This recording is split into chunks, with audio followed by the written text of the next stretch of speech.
Kids English learning. Sound of I. KIT kit. FIT fit. SIT sit. LIT lit. HIT hit. PIN pin.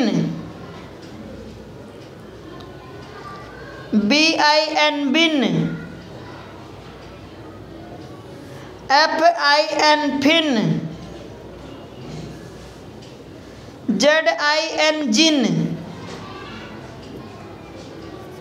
WIN win. ZIP zip. TIP tip. LIP lip. HIP hip. DIP dip. KID kid. RID rid. KID kid. HID hid.